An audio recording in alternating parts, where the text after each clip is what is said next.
The invitation had been on my desk for 3 days, annoying me with its creamy paper and gold embossing. I took my time opening it, even though I knew what was inside. Langdon is getting married. My only son is binding himself in marriage to a woman who thinks I'm nothing. Pouring myself a whiskey, I settled into an old leather chair, a gift to myself for my 60th birthday, 5 years ago. Now I'm 65, living alone in a house on the outskirts of town that few people I know have seen, and an invitation to my son's wedding seems like a mockery of fate. I had to open the envelope after all. Ebner Woodhouse in gold letters on a white background. Not even dear father, just a first and last name, like I'm a clerk in a neighboring office. Inside, standard text chosen from a wedding invitation catalog. No personal signature. I grinned. Rebecca had undoubtedly had a hand in the wording. It is our pleasure to invite you to share in our joy. Unconvincing. The wedding's in 3 weeks in Carpinteria, the little coastal town in California where Rebecca grew up, a place I've only visited twice, and both times I felt like an outsider. Now I have to go there again. The only question was, would it be worth it? I finished my whiskey and walked to the window. It was evening. Outside the window was the garden, my pride and refuge of the last few years. When the world thinks you're a failure, you find comfort in the little things. Langdon's never seen this house or this garden. He's convinced I rent a cramped apartment and scrape by on odd jobs. Our relationship began to deteriorate long before Rebecca showed up. Langdon was 15 when Melanie, my ex-wife, decided she was tired of being the wife of an unambitious clerk. I left her the house, the car, and decent alimony, not wanting to turn the divorce into a war. She quickly found a replacement for me in the person of Hampton, a successful attorney with endless connections. Langdon, an impressionable teenager, quickly switched his admiration to his stepfather. I refilled my glass again. Memories you try to keep locked away have an unpleasant way of breaking free at the most inopportune moments. Melanie has always wanted more. When we met, I was a simple accountant for a coffee company, counting numbers, writing reports, living from paycheck to paycheck. She saw potential in me that I didn't see. But over the years, her optimism was replaced by disappointment. You could have been a CFO, Ebner. You could have started your own firm, but you're just going with the flow. Perhaps she was right, up to a point. After the divorce, I moved into a tiny apartment. Langdon visited me on weekends, but these visits became increasingly strained. He compared my lifestyle to the luxuries of the Hamptons and found me a loser on all counts. And then the unexpected happened. The company I was working for went bankrupt. At the time, it seemed like a disaster. But looking back, I realized it was the best thing that could have happened to me. Thanks to the severance package and the connections I had made over the years, I was able to enter a new business. Carlton Hedges, one of the suppliers of rare coffees, suggested a partnership. He had the coffee knowledge, I had the numbers and industry contacts. We started small, importing small batches of exclusive varieties for high-end cafes. But gradually the business grew. By the end of the first year, we had made a small profit. By the end of the third, we opened a representative office in Seattle. Now, nearly 20 years later, Breeze Coffee is a respected player in the premium coffee market. Ironically, Rebecca works at the California branch of our company. She doesn't know who I really am.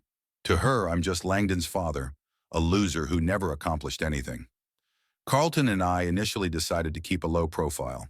He represents the company at public events. I handle the inner workings. My name's on the books, but ordinary employees like Rebecca rarely ask about the founders. And Langdon. I never told my son about my success. First because I didn't want to look like a braggart. Then because the resentment of his neglect took over. And in recent years, I realized I wanted my son to appreciate me for who I was, not the thickness of my wallet. When Langdon introduced me to Rebecca, I knew she was Melanie's type. Ambitious, assertive, with a clear disdain for those she considers losers.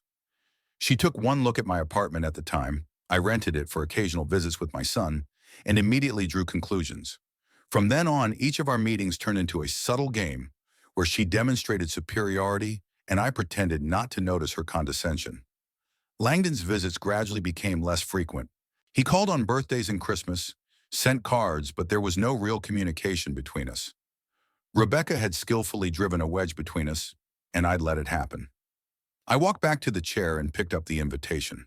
September 23rd, Coastal Hotel, Carpinteria, California. Would I be able to sit there with a smile on my face, knowing that my son's fiancée despised me? Is it worth the trip to become an object of ridicule and pity? Carlton knows about the wedding.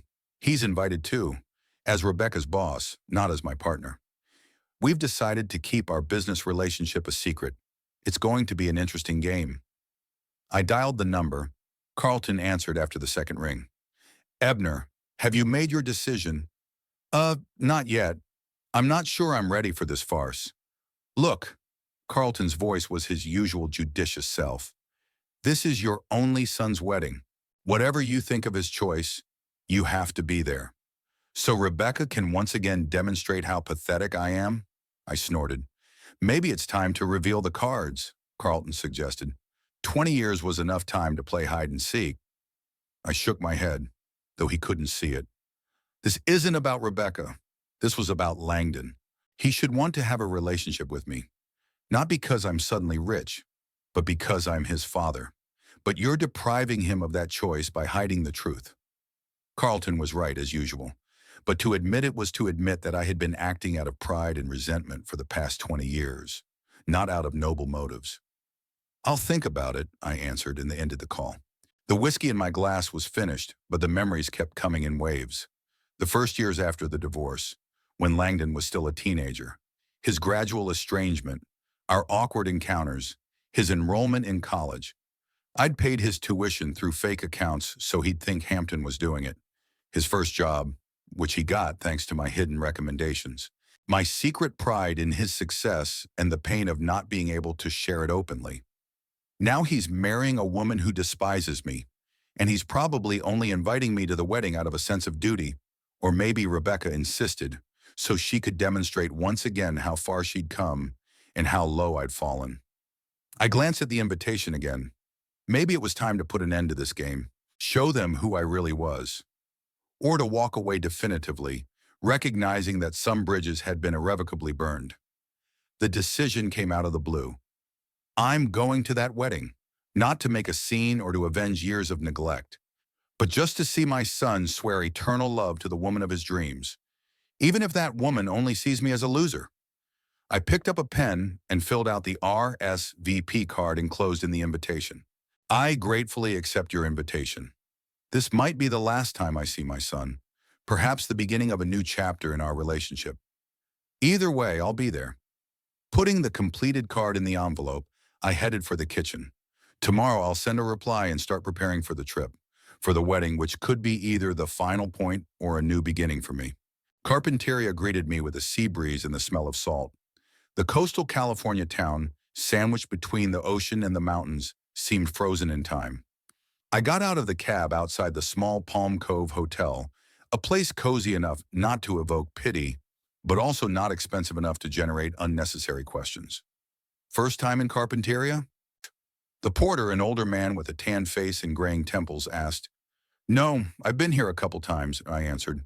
A long time ago, really. Then you'll notice the change, he nodded, handing me the room key. The town's grown, but it's kept its character. Still a place where everyone knows their neighbor. I smiled weakly. Human nature doesn't change, even if the signs and facades do. In a town like Carpinteria, gossip spreads faster than wildfire. My room on the second floor overlooked the ocean. It was small but tidy, with simple furniture and paintings by local artists on the walls. I unpacked my suitcase, hung my wedding suit in the closet, and walked to the window. The sun was slipping toward sunset, coloring the water with copper tones. Somewhere out there, along the coast, stood the Coastal Hotel, where my son's wedding would take place in 2 days. I decided to walk around town before the pre-wedding dinner, scheduled for 7 in the evening. Carpinteria has changed since the last time I was here. There were new stores, restaurants with fancy signs, coffee shops with pretentious names. But the basics remain the same. Small streets, old houses with verandas, the general spirit of a sleepy seaside town. On the main street, I noticed a coffee shop with a familiar logo, Breeze Coffee. Our branch opened 3 years ago. Rebecca worked here as marketing manager. I wondered if she knew, when choosing a wedding venue, that her future father-in-law had more to do with this town than just through her. I didn't go into the cafe. I didn't want to risk running into any of the employees who might recognize me from my rare visits to the head office. Instead, I continued my walk, reaching the pier where I'd once walked with Langdon during our only vacation together after the divorce. He was 16, and he'd been demonstrating all week how bored he was with my company. Time flew by, and soon it was time to head back to the hotel to change for dinner. I chose a simple navy blue suit, expensive enough to look decent, but without pretensions to luxury. The image of the humble servant I was considered to be had to be maintained to the end. The restaurant Sea Breeze, in where the pre-wedding dinner was booked, was located on the seafront, a 15-minute walk from my hotel. I arrived exactly at the appointed time, not wanting to be late or arrive too early. The doorman at the entrance checked my name on the guest list and ushered me into a private room overlooking the ocean. The room was already filling up with people. I spotted Langdon at the bar tall, with my features but with the posture and manners I'd inherited from my mother. Standing next to him was Rebecca, an elegant blonde with cold blue eyes and a perpetual half-smile that never touched those eyes. She was discussing something animatedly with an older couple, probably her parents. I took a deep breath and headed toward them. Langdon spotted me first. His face froze for a moment, then he put on a polite smile. "Dash, Dad!" He held out his hand for a formal handshake. "Minus glad you could make it." "I wouldn't have missed my only son's wedding," I replied, shaking his hand and fighting the urge to hug him. But years of estrangement had created an invisible barrier between us. "Ebner," Rebecca nodded at me with that same half-smile. "I hope the trip wasn't tiring." "It went smoothly, thank you," I turned to the older couple. "You must be Rebecca's parents. Nice to meet you." Introductions were made with formal courtesy. Rebecca's father, Pearson Tate, appeared to be a former banker with a firm handshake and an assessing gaze.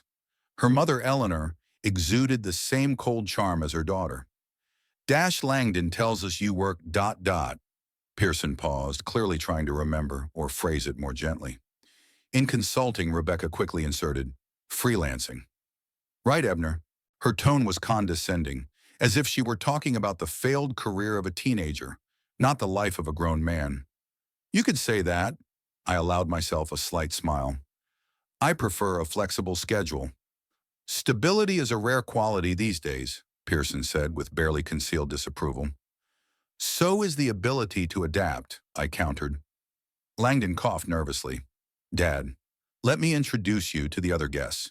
I spent the next half hour shaking hands, smiling, and exchanging pleasantries with people whose names immediately slipped my mind.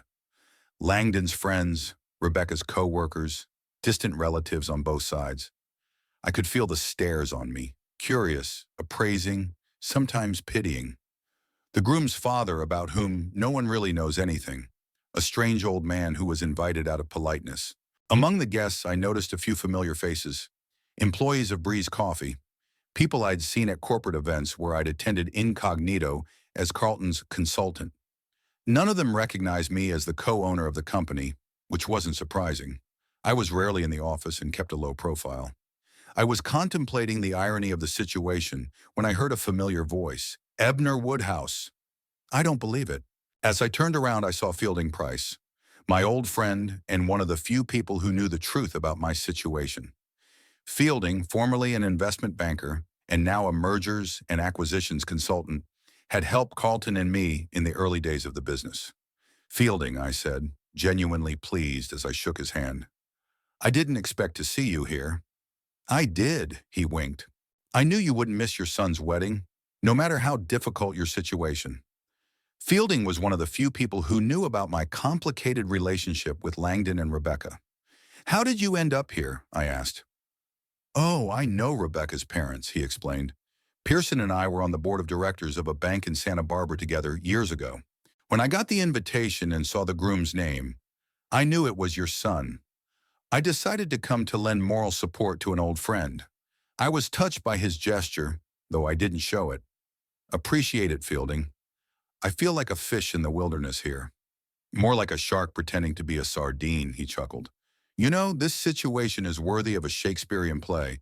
The co-owner of Breeze Coffee at his son's wedding, whose fiancée works for his company and has no idea who he really is." "Shh." I looked around. I didn't want anyone to hear. Relax, everyone's making small talk. Fielding sipped from his champagne glass. But seriously, Ebner, don't you think it's time to stop this masquerade? Your son is getting married. You'll probably have grandchildren soon. You want them to think you're a loser too? His words struck a nerve. I've been thinking about it a lot these past few days. It's not that simple, I answered. If I opened up now, it would look like petty revenge, like wanting to humiliate Rebecca at her own wedding. Isn't that what you want? Just a little bit? Fielding always knew how to read me like an open book. I remained silent, and he nodded understandingly. Look, Fielding pointed his chin toward the far corner of the room. Carlton had arrived. Indeed, my business partner had just entered the hall, a tall, distinguished man with a neatly trimmed gray beard and an impeccable suit. Rebecca immediately rushed toward him, beaming with that genuine smile she had never given me. Mr. Hedges, how glad I am that you could come. Carlton kissed her hand gallantly. He couldn't miss the wedding of his best employee. Besides, Carpinteria is a wonderful place to get away from the hustle and bustle of the city. I watched this scene with a slight irony. Carlton played his role flawlessly. Benevolent boss, respected businessman, honored guest. No one would have guessed that he and I are equal partners, and that many of the company's strategic decisions are made with my input. Don't you think you and Carlton are getting a little too involved in this game? Fielding asked softly. Maybe, I admitted, but over 20 years it's become a part of me. You know, there's something liberating about being underestimated. No expectations, no pressure, and no real relationships, Fielding added. Look at your son, Ebner. You're like strangers. I followed his gaze. Langdon was standing in a circle of friends, laughing at someone else's joke. My son, a stranger. The pain of that realization never dulled, no matter how many years passed. Dinner is served, the maitre d' announced, saving me from having to answer. The guests began to move toward the long table, arranged in a U. I found my cart at the far end, next to Rebecca's elderly aunt and some distant cousin of Langdon's, as far as possible from the center where the bride and groom and their parents were seated. Fielding, noticing this, shook his head. If you want, I can switch seats with you, he offered. I was seated closer to the center as an old family friend. No need, I grinned. Let things take their course. Dinner was held in an atmosphere of forced cheerfulness. Toasts were replaced by jokes by reminiscences. Rebecca shone, Langdon looked happy. No one asked me to make a toast. Another little humiliation I swallowed in silence. Carlton, seated not far from the young ones, held himself with his usual dignity. At one point our gazes met, and he gave me a barely perceptible nod. Our silent code, which meant that he appreciated the situation and understood my feelings. After dessert, the guests began to move around the room, forming interest groups. I noticed that many of Rebecca's co-workers were gathered around Carlton, discussing the latest company news. She herself was standing nearby, clearly proud of her proximity to her boss. Mr. Hedges, can you tell me how the opening of the Portland branch is going? She asked loudly enough to be heard. It's going according to plan, Carlton replied. Although I have to admit, without your help with marketing strategy, we'd be going slower. Rebecca glowed at the compliment. I knew that her suggestions were mediocre, and Carlton and I had seriously reworked them, but for the good of the company, he was keeping up her enthusiasm. Dad, Langdon suddenly appeared beside me. Are you all right? You barely spoke at dinner. His voice was a mixture of obligatory politeness and mild irritation, a tone he'd used with me for the past few years. It's all right, son, I replied. Just enjoying the evening. Your fiancée is doing a fine job as hostess. Yes, Rebecca knows how to organize an event, he said, a note of pride in his voice. She wants everything to be perfect, including the seating arrangements. I couldn't resist a slight quip. Langdon blushed slightly. It's not her decision. It just happened. We both knew it wasn't true, but I didn't insist. Don't worry, son. I understand my place. He looked at me with mild surprise, as if he expected a more acute reaction. Look, Dad, I know we haven't been very close in recent years, but I'm glad you're here. I really am. Was it sincerity or a learned phrase? I could no longer discern any real emotion in my son. I'm glad to be here too, Langdon, and I wish you happiness in whatever path you choose. Our conversation was interrupted by Rebecca's sonorous voice. Darling, come here, mister. Hedges is talking about the new coffee plantation in Colombia. Langdon apologized and left to join his fiancée. I was left alone, watching my son join a group of people discussing a business I had created, but considered an outsider. Fielding materialized beside me again, holding out a glass of whiskey. Here, you need it more than I do. I gratefully accepted the drink. You know, said Fielding, looking at the group around Carlton, I'd give a lot to see their faces when they find out the truth. If they find out, I corrected. When, Ebner? When, not if. Secrets like this can't be kept forever, especially when so many people are gathered in one place. I sipped my whiskey in silence, feeling the warmth spread through my body. Tomorrow is the wedding. Tomorrow would decide whether I would continue my game or whether I would finally drop the mask. In the meantime, I just watched my son and his fiancée, my partner playing the role of the big boss, and the guests, unaware that there was a ghost among them, a man they saw but didn't notice. The evening was slowly coming to an end.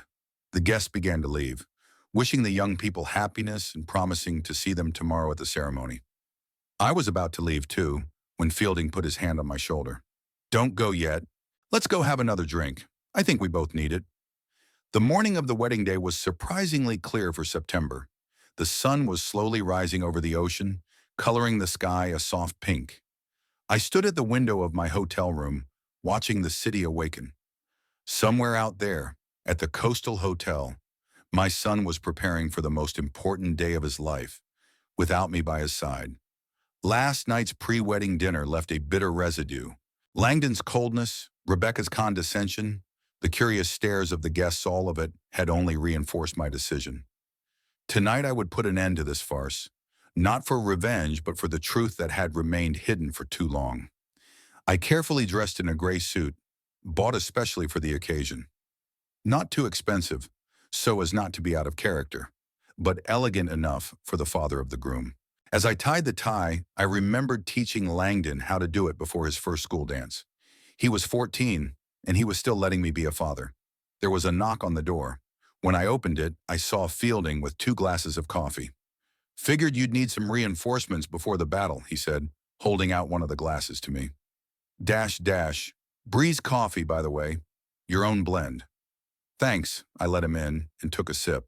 A familiar flavor that Carlton and I had been developing for months. How did you know what room I was staying in? I'm a banker, Ebner. A former banker, he corrected with a chuckle. Getting information is part of the profession. Fielding sat in a chair by the window, eyeing me with an appraising gaze. You look too decent for an unemployed loser. Rebecca will be disappointed. I smiled involuntarily. After dinner last night, Fielding and I sat in the hotel bar, and I told him about my plans.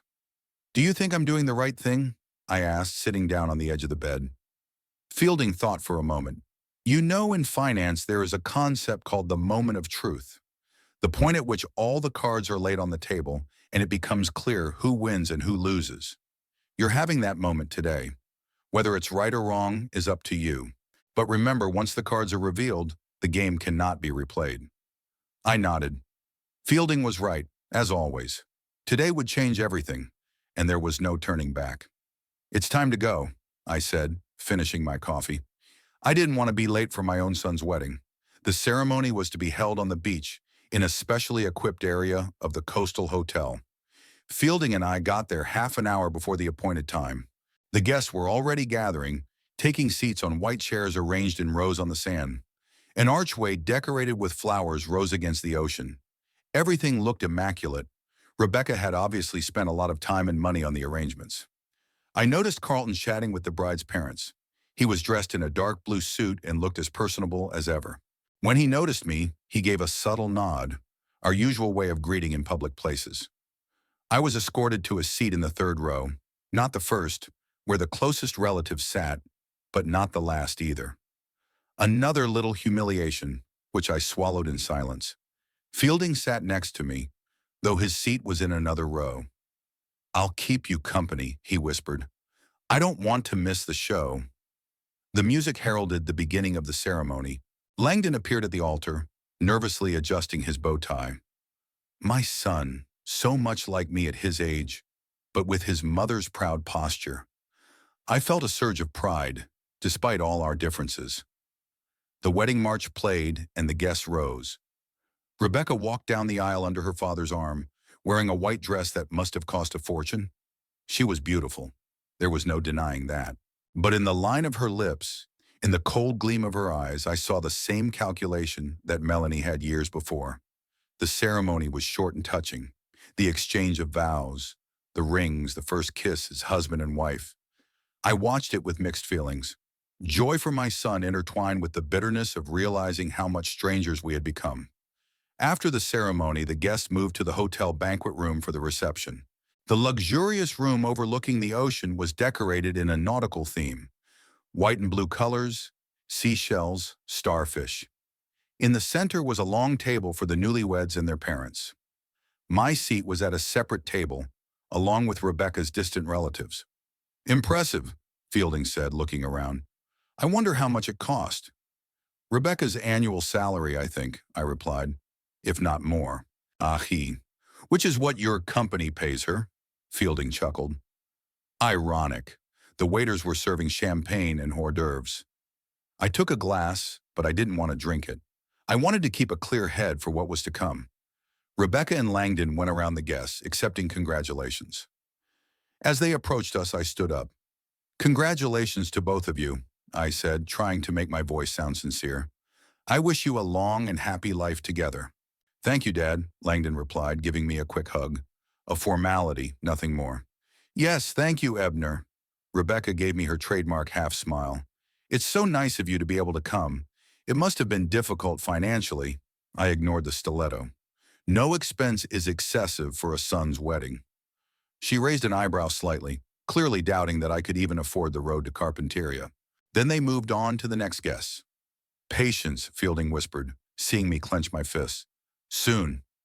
The reception went on as usual. Toasts, music, dancing. I kept to the side, watching and waiting for the right moment. Carlton occasionally glanced in my direction, also realizing that the denouement was near. The moment came after the main part of the dinner, when the guests began to move freely around the room. Rebecca, surrounded by her colleagues from Breeze Coffee, saw Carlton approaching and brightened. Mr. Hedges, I hope you enjoyed the ceremony. Absolutely splendid, he replied with a gallant bow. And so did the bride. Rebecca bloomed at the compliment. You are too kind. Let me introduce you to Father Langdon. She gestured for me to come over to the group. Although you two already met yesterday. Ebner, this is Mr. Carlton Hedges, owner of Breeze Coffee and my boss. I extended my hand, which Carlton shook with emphasized formality. Nice to meet you, Mr. Woodhouse. Likewise, Mr. Hedges, I played along. Rebecca, apparently determined to shine her insight on her boss, added with the same half smile, Ebner, you know, works as a consultant. Freelance. It was said in such a tone that everyone present realized unemployed would be a more accurate definition. I saw Carlton tense up a little.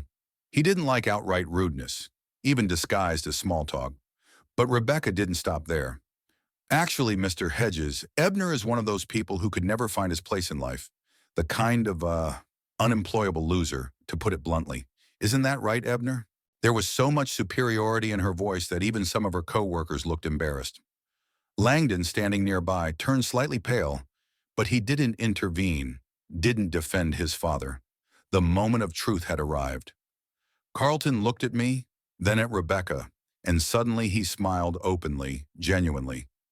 Rebecca, I think you're wrong, he said calmly. Mr. Woodhouse and I know each other well. He's my business partner. I watched as the smile slowly slipped from Rebecca's face, replaced by bewilderment. You're... what? She laughed nervously. No, you're confused. Ebner can't be your partner. He's just my equal partner and co-owner of Breeze Coffee, Carlton finished for her. For almost 20 years now, to be exact. Rebecca looked like she'd been punched. She looked from me to Carlton and back again, trying to make sense of what she was hearing. But it's impossible, she said. I would have known. Everyone in the company knows who the owner is. Not necessarily, Carlton said gently.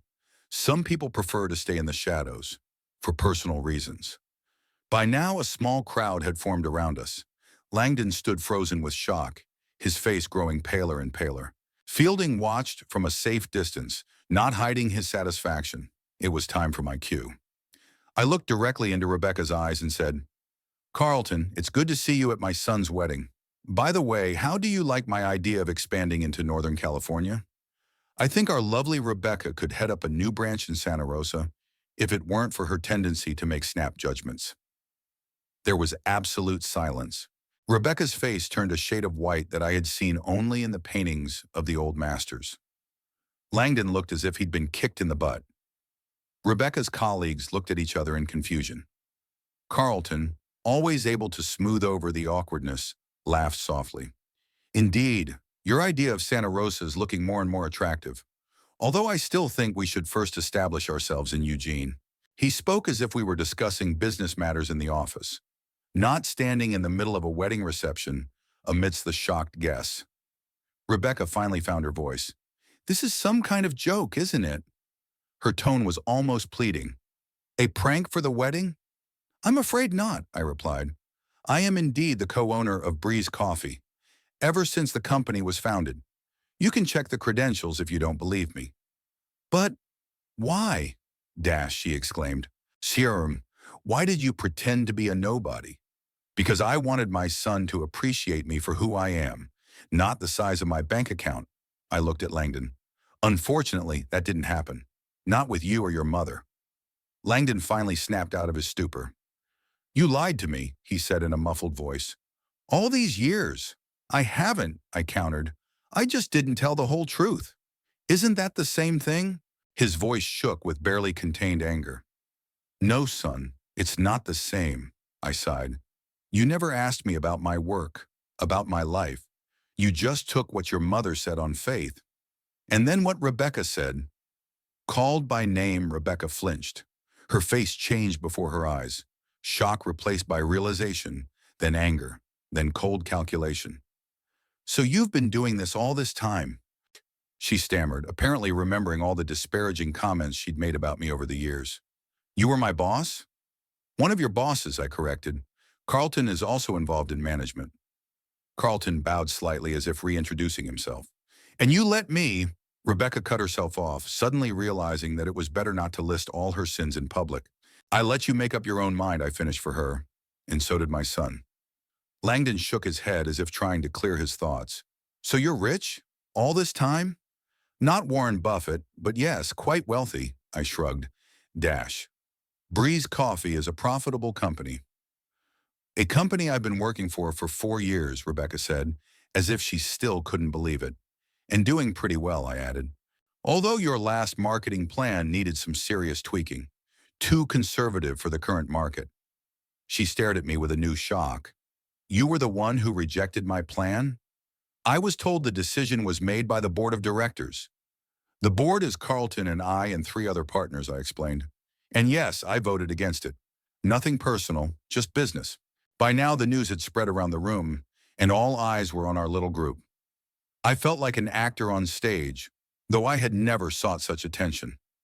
Fielding stealthily approached and stood beside me, silently offering support. Rebecca's parents made their way through the crowd. Her father, Pearson, looked completely confused. What's going on here? He asked, shifting his gaze from his daughter to me. Oh, Mr. Tate, I turned to him. Just a little clarification. It turns out that your daughter has been working for her father-in-law's company all this time without realizing it. Pearson blinked. You're the owner of Breeze Coffee? Co-owner, I clarified, along with Carlton Hedges. Pearson turned to Carlton, who confirmed with a nod. But why did you hide it? He asked with genuine bewilderment. Before I could answer, Rebecca intervened. Because he wanted to humiliate me, she exclaimed. To wait until my wedding and make a scene. If I had wanted to humiliate you, I replied calmly, I would have done it at the pre-wedding dinner, or earlier when you first started at the company. I had plenty of opportunities. Then why now? Langdon asked demandingly. Finally, why did you choose to reveal yourself today at our wedding? I looked at my son, really looked at him, perhaps for the first time in years.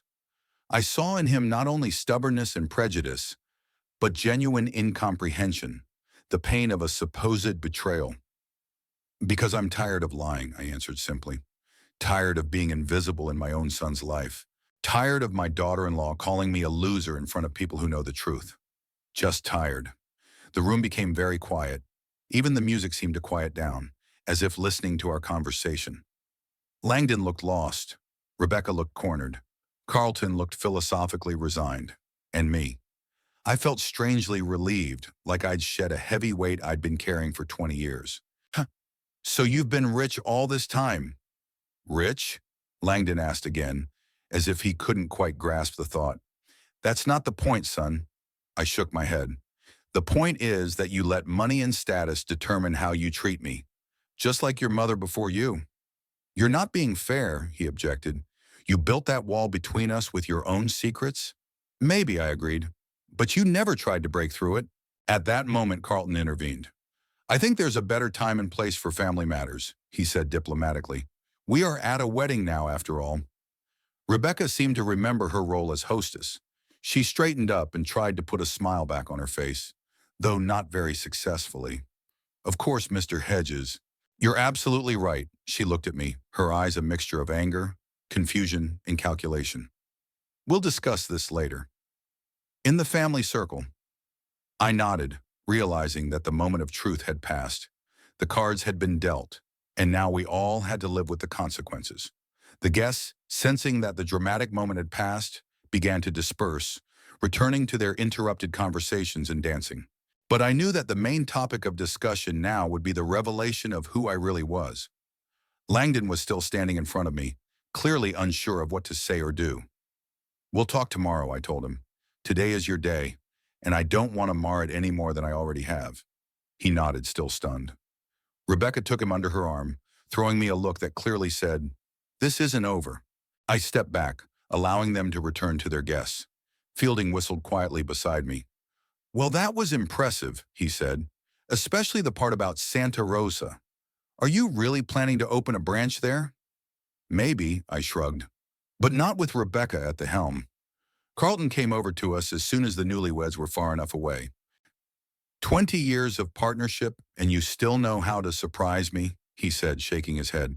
I thought you'd just show your cards, but I didn't expect such a theatrical performance. I'm sorry if I embarrassed you, I replied. But when she called me an unemployed loser in front of you, I just couldn't help myself. I understand, Carlton put his hand on my shoulder, and frankly, it was long overdue. You've been living a double life for too long. I nodded, feeling a strange emptiness inside. The deed was done. The mask dropped.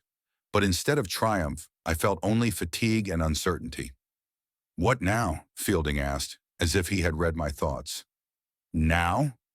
I looked at my son and his wife, surrounded by guests.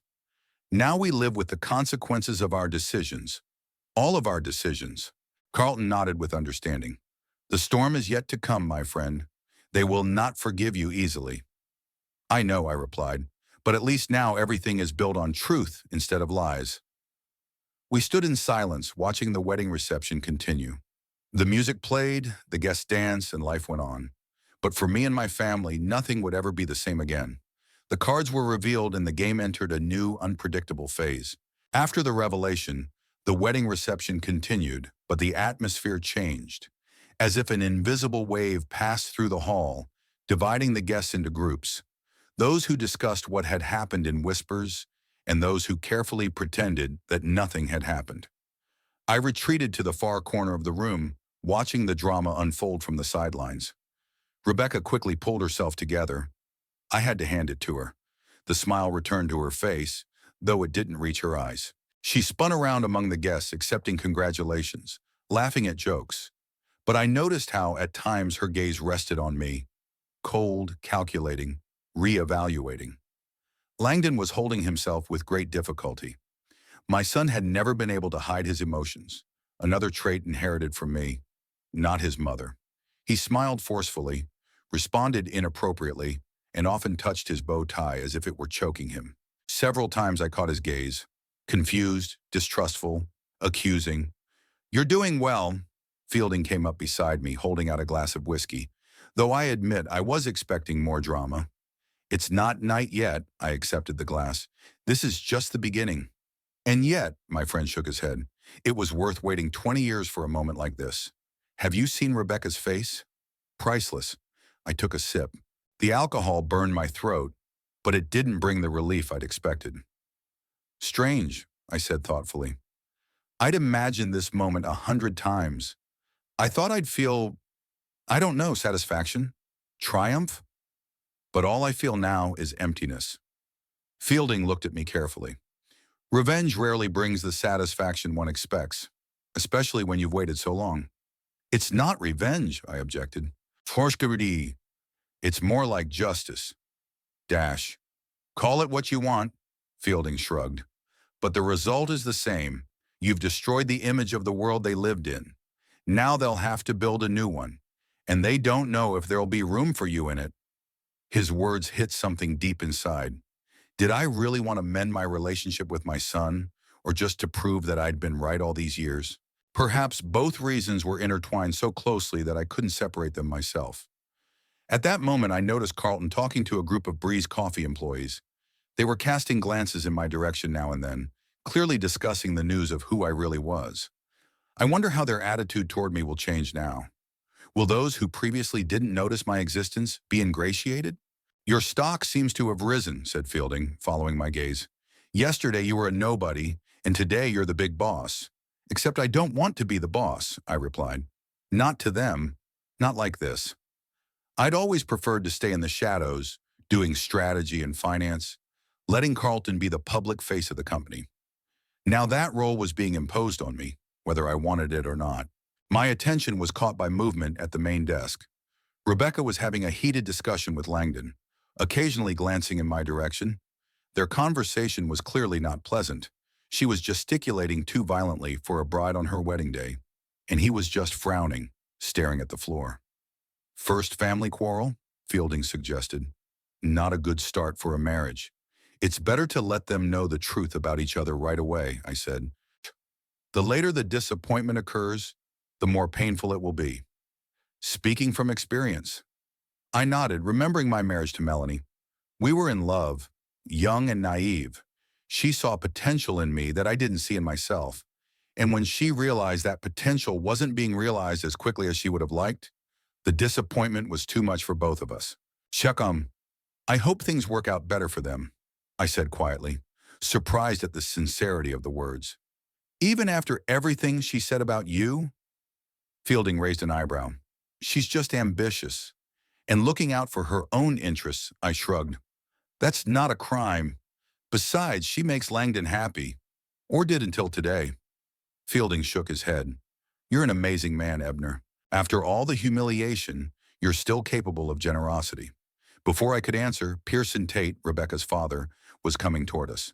His face was a mixture of confusion and businesslike interest. "Dash Mr. Woodhouse," he began when he was close enough.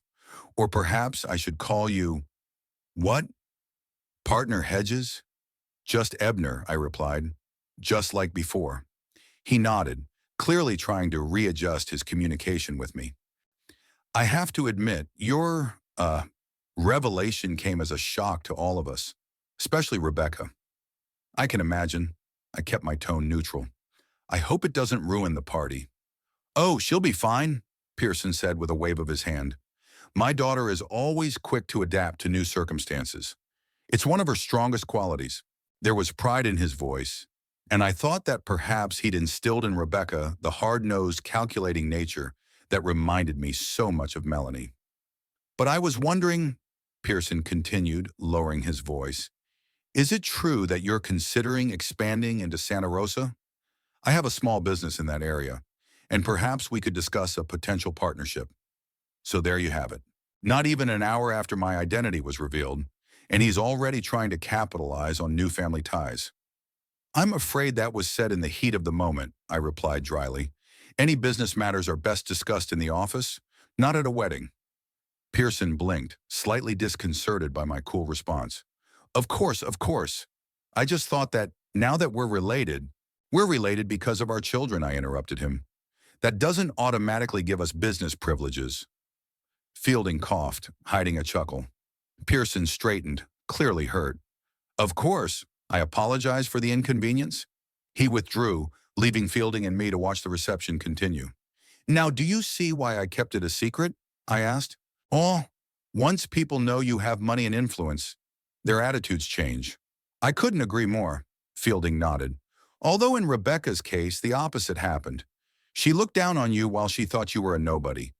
Now she's going to have to reevaluate her position.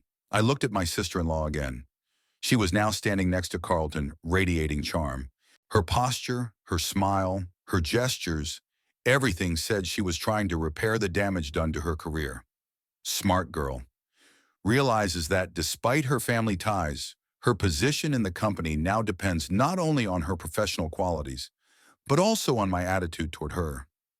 Langdon, meanwhile, crossed the room and came straight toward me. His face was tense, his gaze determined. I straightened, preparing for a confrontation. We need to talk, he said without preamble. Now. Are you sure this is the right time? I asked. In the middle of your wedding? You chose the time and place for your revelations, he countered. It's not for me to judge you. Fielding tactfully stepped back, leaving us alone as possible in a room full of guests. All right, I agreed. Go ahead. Langdon took a deep breath, as if gathering his thoughts. Why? He asked simply. Why all this? 20 years of pretense, of lies? For what? I wondered. How to explain the motives that had formed years ago and over time had transformed so much that I didn't always understand them myself. At first it was a simple decision, I began. After my divorce from your mother, I felt like a failure. When Carlton and I started the business, I didn't want to publicize it until I was sure of success. I didn't want to fail again in front of everyone. Langdon listened attentively, not interrupting. Then when things were going well, I realized that I liked the anonymity. No one expected anything special from me, didn't ask for money, didn't try to use me. I could concentrate on my work and not be distracted by social conventions. What about me? Langdon asked. Why didn't you tell me? I looked at my son, a grown man, but with the eyes of a hurt child. At first you were too young to keep such a secret. Then you started to drift away. Prefer your stepfather's company, ashamed of me. By the time you were old enough, there was a chasm between us. And yes, I wanted you to appreciate me for who I am, not my bank account. But you didn't give me that chance, Langdon objected bitterly. You decided for me how I would react. You didn't trust me. There was a truth in his words that I didn't want to admit. Perhaps you're right, I agreed. Maybe I made a mistake not telling you the truth sooner. But you weren't particularly eager to get to know me either. When was the last time you asked about my life? About my interests? When was the last time you just called to talk? Not on holiday duty? Langdon looked away. My words had hurt him. I thought I knew you, he said quietly. Thought you were just stuck. Couldn't recover from the divorce. Couldn't find yourself. My mom always said, your mother, I couldn't hold back a bitter chuckle. Melanie was always good at creating the narrative she wanted. What else did she say about me? That you turned down opportunities, that you lacked ambition, that you preferred to go with the flow instead of paddling towards your goals. Familiar accusations. I heard them from her often enough during our marriage. And you believed her without question? Langdon shrugged, suddenly looking very young. She was my mother, and you never refuted what she said. We fell silent. All around us, the party continued. Music was playing. People were dancing, laughing, eating and drinking. But for the two of us, it was as if time had stopped. You know, I finally said, maybe she was right about something. When we were married, I did go with the flow. I didn't see any reason to change. I was happy with what I had. It wasn't until after the divorce, when I lost everything, that I found the strength to start from scratch. Ironically, she left me because she thought I was a loser, and that's what made me succeed. Langdon smiled weakly. She still doesn't know? Unless you told her. No, he shook his head. I thought I knew the truth, that I had nothing to tell. Silence again. I could see Rebecca watching us from a distance, her face worried. She's probably afraid I'm turning my son against her. What now? Langdon asked. How do we... What happens next? That's a good question. I didn't know the answer myself. It's up to you, I said. And on Rebecca. I revealed my cards. Now it's your turn. She's furious, you know, Langdon said. She thinks you deliberately humiliated her in front of her coworkers and boss. What do you think? He hesitated. I think you could have chosen a different time and place, but I also understand why you didn't. After what she said, so he did realize how dismissive Rebecca was of me. It was unexpected. I'm sorry about what happened, I said sincerely. I didn't want to ruin your wedding. But when she called me an unemployed loser right in front of Carlton, that was the last straw. Langdon nodded, accepting my explanation, though not entirely agreeing with it. She'd have to get used to the idea that her father-in-law was part owner of the company where she worked. If she keeps working there, I pointed out. His gaze flickered to me. Are you going to fire her? No, I shook my head. It's her decision, but things have gotten complicated. It's not going to be easy for her to carry on as normal. She can handle it, Langdon sounded confident. Rebecca's strong. She'll adapt, just like her father said. I wonder how quickly she'll adapt her attitude toward me. And will that adaptation be genuine or just a well-played role? Our conversation was interrupted by a waiter with a tray of champagne. We both took a glass each, more out of politeness than out of a desire to drink. To new beginnings, I proposed a toast. Langdon smiled weakly. To the truth, however uncomfortable it might be. We drank. For the first time in years, I felt a glimmer of real connection with my son. I should get back to my guests, he said, setting the empty glass on the tray of a passing waiter. Rebecca must be worried. I nodded, realizing that the moment of candor had come to an end. Of course. Go on. We'll talk more. Later. Langdon left, and I was alone, watching the festivities that went on despite my revelation. The guests were dancing, drinking, having fun. Life went on as usual. Fielding reappeared beside me, as if materializing out of thin air. How was the conversation? He asked. Better than I expected, I admitted. At least he listened to me. That's progress, Fielding nodded. You know, Ebner, maybe something good will come out of all this. Maybe the truth really is liberating. I looked at my son, who was now standing next to Rebecca, his arm around her waist. She was smiling at her guests, but her posture was tense. Langdon was saying something quietly in her ear, and she was nodding, albeit reluctantly. Perhaps I agreed, though the truth can also be destructive. Throughout the evening, I watched the reactions of those around me. Carlton behaved as usual, with dignity and tact. Rebecca's coworkers kept their distance, clearly unsure of how to behave around me. The bride's parents were emphatically polite, but avoided long conversations. Rebecca herself tried several times to approach Carlton and me, apparently wanting to make amends for her earlier words. But each time something or someone stopped her. Perhaps her own pride. Toward the end of the evening, when many of the guests had gone, and the rest were too busy dancing or talking to pay attention to us, Rebecca finally approached me. Alone, without Langdon. Mr. Woodhouse, she began formally. Yeah. I wanted to apologize for my words. They were inappropriate and ill-considered. I looked at her carefully. Her face expressed humility, but her eyes remained cold and calculating. Summary, are you apologizing because you really regret what you said, or because you know who I am now? She flinched slightly at the directness of the question. Yeah, she stammered. It's complicated. At least honestly, I nodded. Well, I accept your apology, whatever your motives. After all, we're family now. And co-workers, she added cautiously. Ah, that was it. It was the work that was bothering her. Yes, that too, I agreed. Although I had to admit the situation was a little unusual. I hope it won't affect my position in the company, she said bluntly. I value my work and put a lot of effort into it. I know, I replied, and I assure you, no one is going to fire you because of a personal relationship.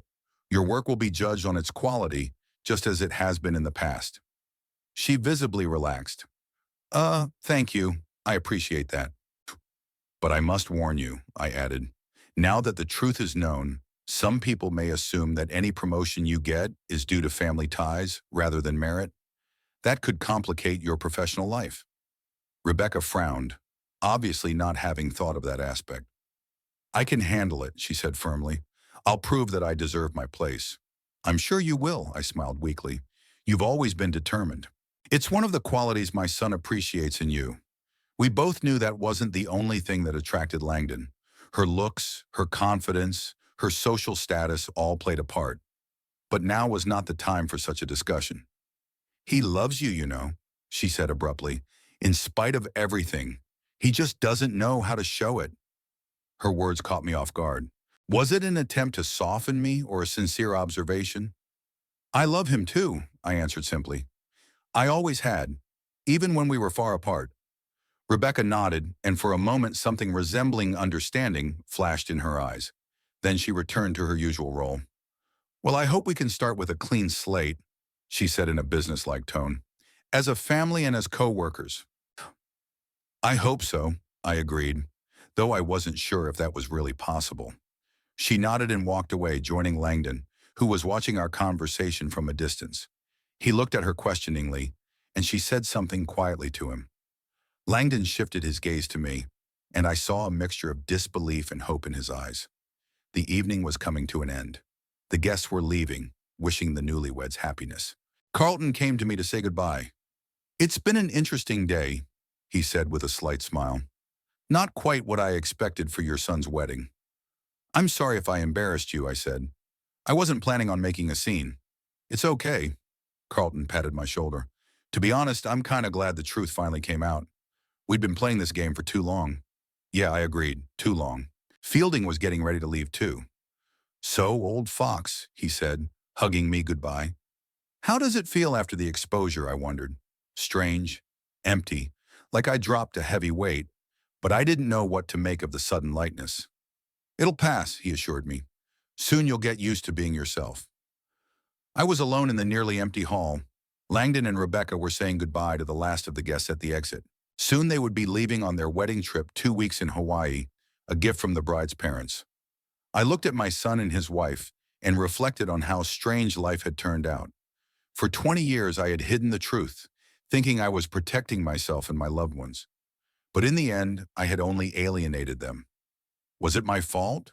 Or was it just the price one pays for success? Loneliness at the top. Langdon and I have to talk tomorrow. A real talk, without innuendo or pretense. I didn't know what would come of it. Could we overcome the years of estrangement, or would the truth only deepen the gulf between us?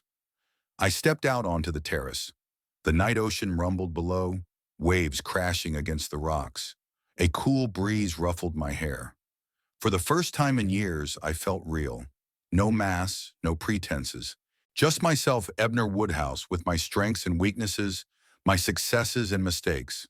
The moment of triumph I had waited so long for did not bring the satisfaction I had expected. But perhaps it provided something more valuable. A chance for sincerity. A chance for a new beginning, however difficult it might be. The morning after the wedding greeted Carpinteria with fog. A white shroud enveloped the ocean, softening the outlines of the houses, turning the familiar landscape into something ephemeral, almost unreal. I stood at the window of my hotel room, watching the sun slowly break through the haze. The metaphor seemed too obvious. After years of fog of lies, the rays of truth were finally breaking through. Whether they brought warmth or burns remained to be seen. The phone on the bedside table vibrated.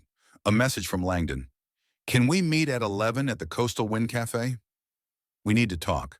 I sent a brief agreement and started to pack. The clock struck 9, giving me plenty of time to prepare for a conversation that could either start a new chapter in our relationship or ruin it completely. The Coastal Wind Cafe was on the waterfront, a 10-minute walk from my hotel. A small establishment with a terrace overlooking the ocean, it was famous for its coffee and homemade pastries.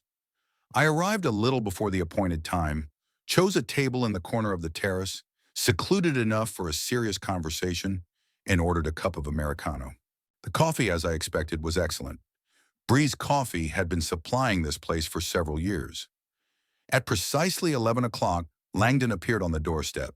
He looked tired, his eyes shadowed, the sign of a sleepless night.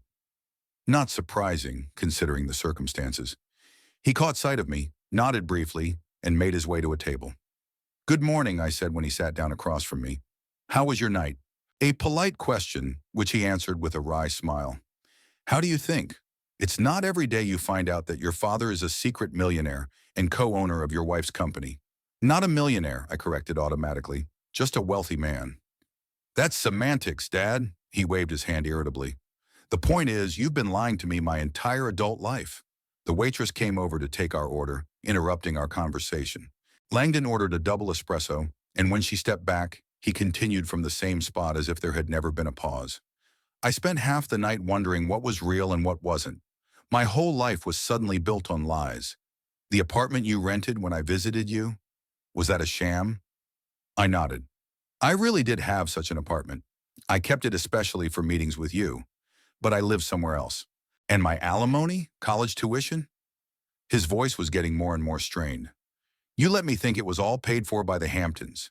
You let me be grateful to him, not you. I paid for your tuition through the trust fund, I admitted, but I didn't do it for gratitude. Then what was it for? He stepped forward. Explain it to me, because I really don't understand. Why hide your success from your own son? The waitress brought his espresso. Langdon took a sip, keeping his gaze on me, waiting for an answer. I sighed. How could I explain decisions I'd made years ago? Decisions based on emotions that had transformed over time, intertwined with new motives to form a complex tangle that I couldn't always untangle myself? After the divorce, I was broken, I began. Not so much because of your mother leaving, but because of the realization that for her, our marriage was a business deal that didn't pay off. I hadn't justified the investment. Langdon hummed, but didn't interrupt me. When the partnership with Carlton began, I didn't want to publicize my success until I was sure we wouldn't fail. And then, I paused, searching for words. Then I noticed how your attitude toward me changed. You started comparing me to the Hamptons and finding me unworthy. The older you got, the more distant you became. Because I thought you were stuck in life, Langdon exclaimed. That you'd given up, given up, given up trying. Exactly, I nodded. You valued Hampton for his money and status. I wanted you to appreciate me for who I am. Langdon leaned back in his chair, his eyes dark with anger. And that's manipulation, Dad. You created a situation where I couldn't win. If I had continued to communicate with you, you would have said, "See, my son loves me despite his poverty." And when I became distant, which I did, you would say, "See, he only values money and status." You trapped me. His words were like a blow under the breath. I never looked at the situation that way. I didn't mean to create a trap, I said quietly. I just wanted to make sure you didn't love me for money. What about trust? He leaned forward, lowering his voice so as not to attract the attention of neighboring tables. You didn't trust me. Thought I was too shallow, too materialistic to love you for nothing. That's not... No, that's exactly what it is, he interrupted. You judged me without even giving me a chance. Created a test I didn't even know I had. And when I failed it, because damn it, I didn't have all the information, used it as confirmation of his theory. He was right, and that was the most painful thing to admit. Over the years, I'd convinced myself that I was acting out of noble motives, protecting my son from self-serving motives. But was I projecting my fears, born of my experience with Melanie, onto him? You're right, I said after a long pause. I was judging you by my fears, and that was unfair. Langdon blinked, clearly not expecting this admission. Your mother, I continued, left me when she realized I wouldn't become rich and successful as quickly as she'd hoped. She always valued status and material success above everything else. When you began to admire the Hamptons and their lifestyle, I saw her traits in you, and I was afraid you'd leave me too if you didn't see the financial benefits. I was 15, Langdon said quietly. Of course I admired the expensive cars and the big house. What teenager wouldn't? But that doesn't mean I didn't love you. I know, I sighed, I do now. But back then I was too hurt to see things clearly. And then lying became a habit, a mask that was harder and harder to remove. We were silent. Langdon was staring out at the ocean, his profile so similar to mine as a young man, tense with restrained emotion. You know what's ironic? He finally said. Mom really did leave you for money. And then Hampton left her. For a younger model when she stopped being brilliant enough for his career. She still hasn't recovered from that blow. I didn't know that. Melanie always seems so, indestructible. I'm sorry, I said sincerely. Despite everything, I never wanted to hurt her. I know, he smiled weakly. That's one of the reasons I'm mad at you right now. You're a good man, Dad. You always have been. But you let resentment and fear rule your decisions, and we lost 20 years because of it. His words were like balm and poison at the same time, acknowledging my good qualities and condemning my mistakes. What about Rebecca, I asked, changing the subject. How is she? Langdon wrinkled his nose, furious, humiliated, confused, all at once. She'd been up all night, calling colleagues, trying to find out who knew what, trying to assess the damage to her reputation. I'm sorry about what happened, I said. I hadn't planned on making a scene at your wedding. But you did, his voice was hard again. And now we all have to live with the consequences. Rebecca is afraid that her career is ruined, that everyone will see her promotion as the result of family connections rather than merit. I already told her yesterday that I'm not going to interfere with her career, I replied, neither positively nor negatively. She will be judged on her work, as before. But everyone will know she's your sister-in-law, Langdon objected. That will inevitably affect perception. He was right. The situation has become more complicated for all of us. What do you plan to do? I asked. The wedding trip? We've postponed it, Langdon finished his espresso. Rebecca thought it was more important to stay here and deal with the situation at work than to go to Hawaii. It was wise of her. Rebecca has always been known for being practical. I could talk to Carlton, I suggested. Explain the situation. It might make sense to move her to another branch where her connection to me would be less obvious. She doesn't want any favors, Langdon replied sharply. Especially not from you. She wants to prove that she's worthy of her place on her own. There was another pause. We both realized that the conversation had reached a dead end. Too many resentments, too many unspoken words over the years. You know, Langdon finally said, I always thought you were weak, that you'd given up on yourself after the divorce. Turns out you were stronger than I thought. Built a business from the ground up, made a success of it. That's, impressive. Thank you. I was touched by his words, the first real compliment I'd gotten in years. Mushornum. But I'm not as strong as you think I am. A strong man would have been honest from the start, wouldn't have let fear rule him. Maybe, he shrugged, but I haven't been honest either. With you, with myself. I let Mom and Hampton form my opinion of you instead of forming my own. We looked at each other, two people bound by blood, but separated by years of misunderstanding and unspoken feelings. Would we ever be able to bridge that chasm? What will happen next, I asked. With us, I mean. Langdon hesitated. I don't know, he answered honestly. Right now, I'm still angry with you. For lying, for manipulating me, for not trusting me enough to tell me the truth. But at the same time, you're my father, the only one I have. I'd like to start over, I said, if you're ready. I'm not sure it's possible to start over, he shook his head. Too much water has passed. But maybe we can try to move forward, slowly, day by day. It was more than I expected and less than I hoped, but it was a start. I'd like that, I agreed, day by day. Langdon nodded. Then, as if remembering something, he wrinkled his nose. There's another problem, he said. Mom. She still doesn't know about your situation. She doesn't need to know, I answered quickly. It's none of her business. But she will know, Langdon countered. Someone at the wedding will tell her. It's a small world. He was right. News travels fast, especially juicy news like this. Well, I shrugged. Let her find out. I have nothing to hide. Not anymore. She'll be furious, Langdon warned. She'll feel cheated, especially when she finds out that I've been getting financial support from you all this time, not from the Hamptons. Melanie's always been emotional, I said dryly. She'll get over it. Langdon smiled weakly.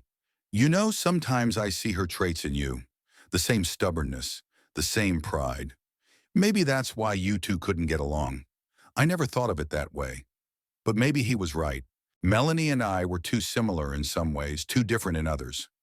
And you don't see her traits in Rebecca? I asked before I could think. Langdon tensed. What do you mean? I'm sorry. I held up my hands in a conciliatory gesture. That was inappropriate. Forget it. But he wasn't going to back down. No, go ahead. Do you think Rebecca's like Mom? That she's self-serving too? I chose my words carefully. I think Rebecca, like your mother, is ambitious and driven. Those aren't bad qualities in and of themselves, but they can, overshadow other aspects of life. You don't even know her, Langdon's voice grew cold. You've seen her a few times and you've already made up your mind. You're right, I agreed. I don't really know her, and I was unfair to jump to conclusions. I'm sorry. Langdon nodded, accepting the apology, but the tension between us rose. I have to go, he said, glancing at his watch. Rebecca's waiting for me. She has a meeting with her colleagues at 1 o'clock. Of course, I nodded. Thanks for agreeing to meet. It, means a lot to me. He stood up and pulled out his wallet, but I stopped him. I'll pay for it. You're welcome. He hesitated a moment, then nodded. When are you leaving? I asked. From Carpinteria. Tomorrow, he answered. Rebecca wants to get back to the office as soon as possible to deal with the situation. And you? What do you want to do? He hesitated. I want my life back to normal, even though I realize that's impossible. Too much has changed. He turned around and headed for the exit. I looked after him, feeling the bitterness of missed opportunities. So many years wasted on games and masks. So much time we could have spent together, getting to know each other. The waitress brought the bill. I paid, leaving a generous tip, and walked out onto the promenade. The fog had cleared, and the sun was now shining brightly on the ocean, creating millions of sparkling highlights on the surface of the water. The world looked so clear, so crisp. If only human relationships could be as transparent. I decided to walk along the shore, mulling over our conversation. Langdon was right about a lot of things. I had indeed manipulated the situation, created tests he didn't realize he had, judged him on his own fears. And when he didn't live up to my expectations, I used that as proof that I was right. But was I completely wrong? Had he not shown a tendency to value material goods when he chose Hampton society over mine? Hadn't he chosen a woman for whom status and success came first? No, it was my projections again. I didn't know my son's real motives because I never really asked him about them. Never gave him a chance to explain his feelings, his decisions. I was too busy protecting my own ego, my old wounds, to see his pain. The phone vibrated in my pocket. A message from Carlton. Rebecca requested a meeting. 3 o'clock today at the office. Are you needed? I hesitated. Whatever Rebecca decided about her career, it should be her decision, not forced by my presence or absence. No, handle it yourself. I trust your judgment, I replied. Carlton sent a short understood and didn't write again. I continued my walk, pondering the future. What now? It is impossible to return to the old life. The masks are dropped, the secrets are revealed. But what will the new life be like? Will there be room for a relationship with my son? Will I ever be able to truly know him without the filter of resentment and distrust? The ocean waves lapped at the shore with a monotonous sound, reminding me of the inexorable passage of time. How much of it has already passed? How much is left? And how do I want to spend it? The beach was gradually filling up with people, tourists, locals walking their dogs, children building sandcastles. Ordinary life that went on despite personal dramas. There was a comforting stability to it. I reached the end of the promenade and turned around to walk back. In the distance, I could see the waterfront hotel where the wedding had taken place yesterday, where my unmasking had taken place, where a new phase of my life began, whether it was for better or worse. Up ahead, I noticed a familiar figure. Fielding had also decided to take a walk along the ocean. When he saw me, he waved and headed toward me. How was your conversation with your son? He asked without preamble as we approached. Difficult, I answered honestly. A lot of blame, a lot of pain, on both sides. Unwan, which is to be expected, he nodded. 20 years of lies can't be undone in one conversation. I know, I sighed, but part of me hoped he'd understand. Forgive me. Stupid, right? Human, Fielding corrected me. We all want forgiveness for our mistakes, especially from those we love. We walk side by side, silently enjoying the sun and the sea breeze. "What now?" Fielding asked after a long pause. "What's your plan?" "I don't know," I admitted. "For the first time in a long time, I don't have a clear plan. For 20 years, I've lived a double life, and now that it's over, I feel lost." "Maybe it's for the best," Fielding said. "Sometimes you have to get lost to find a new path." Wise, as always. I nodded, mulling over his words. "Langdon said he wasn't sure if we could start over," I shared. "But he's willing to try, to move forward, day by day." "That's already progress," Fielding patted my shoulder. "More than many fathers and sons with years of hurt between them." "Yeah, I guess so," I agreed, though in my heart I hoped for more. For an immediate reconciliation, for a hug and forgiveness. But life rarely gives such simple solutions, especially when the problems had been building up for years. We continued our walk, discussing less painful topics, business, politics, the changes in Carpinteria over the years we'd been away. Fielding had a way of distracting me from my gloomy thoughts, for which I was grateful. By noon, we were back at my hotel. Fielding was leaving in the afternoon, and we said goodbye, promising to meet again soon. I went up to my room, feeling tired, not so much physically as emotionally. The conversation with Langdon had drained me of all my energy, leaving me feeling incomplete and uncertain. I lay back on the bed, staring at the ceiling. I'll be leaving Carpinteria tomorrow too, back home, back to my real life. Only now it will be different, no secrets, no double bottoms. Will I be able to adapt to this new reality? Can I find happiness in it? And Langdon, can he ever truly forgive me? Or will our relationship forever remain damaged, glued together but with visible cracks? Only time will tell. Day by day, as he said, small steps towards an unknown future. I closed my eyes, listening to the distant sound of the ocean. The waves were crashing against the shore, indifferent to human dramas as always. They had been here long before us and would remain after.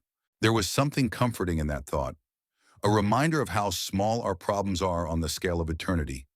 And yet they matter to us, to me, to Langdon, to Rebecca. Our lives, our choices, our mistakes, and our attempts to correct them all matter, at least to ourselves. With that thought, I finally let myself slip into a restless sleep, filled with images of the past and vague visions of a future that had yet to be created. The house greeted me with silence. After the emotional days in Carpinteria, the familiar walls seemed both a refuge and a prison. I dropped my suitcase in the hallway and made my way to the living room, not bothering to turn on the lights. Dusk colored the room blue, turning familiar objects into blurred silhouettes. It was the right atmosphere for my mood, neither day nor night, a borderline state between past and future. Pouring myself a whiskey, I sank into a chair by the window. Behind the glass stretched my garden, well-tended, thoughtful, with every plant in its place, the result of years of effort and care. Like my business, so were my lies. The first sip burned my throat. I let the heaviness of the last few days come upon me whole. The wedding, the revelation, the conversation with Langdon. It all rolled through my head like scenes from a movie I'd watched too many times. My son, my flesh and blood. The person I loved most in the world, and the person I was farthest away from. How did we get to this point? When exactly did I take a wrong turn, turning a protective lie into a way of life? The phone on the coffee table vibrated. A message from Carlton. "How was your trip? Need to discuss a few things. In the office tomorrow?" I sent a brief confirmation without going into details. Work had always been my salvation, a place where I felt confident and competent. Perhaps that was where I would find refuge from thoughts of my broken relationship with my son. The morning came all too quickly. I spent the night in a half-sleep, waking from vaguely disturbing dreams in which Langdon was distant from me or turned into a little boy asking why I'd lied to him. The Breeze Coffee office was in a modern glass and steel building in the business district of the city. I arrived early when most of the employees hadn't shown up yet. It was my habit to arrive before everyone else to avoid unnecessary attention. Only now it seemed pointless. Masks had been dropped, secrets revealed. My incognito had lost its meaning. Carlton was already waiting in the conference room, with a cup of freshly brewed coffee and a stack of documents. "You look lousy," he said instead of greeting me. "I feel like one." I sank into the chair across from him. "How was your meeting with Rebecca?" Carlton sighed, setting the papers aside. "She decided to quit. Said she couldn't continue working for the company after the incident." I'd expected that, but I still felt a pang of guilt. "She found another position, an offer from Craft Roasters in San Francisco." Carlton shrugged. "A good position, above her current one. I'm sure her adaptability played a part." "St. Francis, a long way from me, from our company, from the past. Smart move. When are they leaving?" "End of the month. Langdon got a job there too, something in financial consulting. So the decision's made. They're starting a new life, away from me and my influence. Quickly, decisively, definitively, just like Rebecca. By the way," Carlton handed me an envelope. "This came for you yesterday." I recognized Langdon's handwriting on the envelope. It was neat, clean lines, the same as it had been when he'd let me check his homework when he was in high school. "Thank you." I took the envelope but didn't open it. Not here, not now. Not in front of Carlton, no matter how close a friend he was. We moved on to business matters, reports, new contracts, strategic plans. Work, as always, was the anchor keeping me from sinking into the abyss of emotion. For a few hours, I was able to forget about my personal drama, focusing on the numbers, the charts, the forecasts. But the envelope burned my pocket, constantly reminding me of itself. By noon, we had finished discussing current affairs. Carlton leaned back in his chair, scrutinizing me. "How are you? For real, no excuses." I sighed. Carlton knew me too well for me to hide anything. "Lost," I admitted. For 20 years, I'd lived a certain way, with a certain purpose. Now everything has changed, and I don't know where to go from here. "What was your purpose?" he asked with the same bluntness. "All those years of pretending, what did you really want to accomplish?" That's a good question. I'd asked it myself more than once in the last few days. First, to protect myself, I answered after a pause. From disappointment, from being taken advantage of, from a fake relationship. Then, to prove something. To myself, to Melanie, to the world. That I could be successful without their approval and support. "And Langdon," Carlton asked gently, "what did you want to prove to him?" "That I could be loved for nothing." The words came out before I could think about them. "Nahum, not for money, not for status, for who I am." "And how did that work out?" I grinned bitterly. "As you can see, no. He's moving to San Francisco, starting a new life. Without me." Carlton twirled the pen between his fingers thoughtfully. "You know what I think?" he said at last. "You were so afraid of being rejected for who you are that you never really showed yourself. Not even to him, especially him." His words struck at the very core. He was right. I'd never fully opened up, always kept a part of myself in the shadows, protecting me from possible pain. And in the process, I lost the chance for a real connection. "What am I supposed to do now?" I asked, feeling surprisingly helpless for a man of my age and position. "Live," Carlton answered simply. "Really, without mass. Maybe it wasn't too late, but I knew it was too late for some things. The envelope in my pocket was proof of that." After the meeting, I didn't go home. Instead, I drove to a park on the outskirts of town, a quiet place where I often walked when I needed to think. Finding a secluded bench under an old oak tree, I finally pulled out an envelope. Inside was a neatly folded letter, a single page typed on a computer. Formal, businesslike, as if from a stranger. "Dear Ebner, after careful consideration of what happened at our wedding and the conversation that followed, Rebecca and I have made the decision to start a new life in San Francisco. Both have received good job offers that we cannot ignore. In light of recent events, I feel it is necessary to clarify our future relationship. Your deception over 20 years and your timing in revealing the truth showed me that you never really respected me as a person. You manipulated the situation, created artificial tests, and judged me by criteria I didn't even realize I had. Rebecca is deeply traumatized by what happened. Her professional reputation has been damaged, and she is forced to start her career over in another city. Despite your assurances that her performance was appreciated, The very fact that you were her boss and covered it up calls into question all of her accomplishments at the company. With all of the above in mind, I ask that you have no contact with us for the foreseeable future. Not with me, not with Rebecca. We need space and time to heal and build a new life. If you ever need to convey anything of a legal or financial nature, please do so through my attorney, whose contacts are enclosed. Sincerely, Langdon Woodhouse. The words were like sharp stones, each hitting exactly the right target. Your deception, manipulated, disrespected me as a person. I reread the letter over and over again, searching between the lines for a drop of warmth, even a hint of the possibility of reconciliation in the future. But no, it was a farewell letter, a final point. The lawyer's business card attached to the letter only emphasized the formality of the breakup. Now there would only be legal documents between us, as cold and impersonal as this letter. I folded the sheet and tucked it back into the envelope. A strange numbness spread through my body, as if a part of me was dying. Perhaps that was the case, a part that still hoped for reconciliation, for a new beginning. But along with the pain came another feeling. Release. As if the heavy weight I'd been carrying all these years had finally fallen from my shoulders. No more pretending, playing a role, maintaining a lie. No more hoping that my son would one day see the real me and love me for nothing.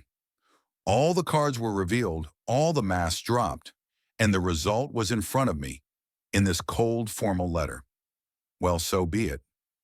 I pulled out my phone and texted Carlton. I want to discuss selling my share of the business. When can we meet? The reply came a minute later.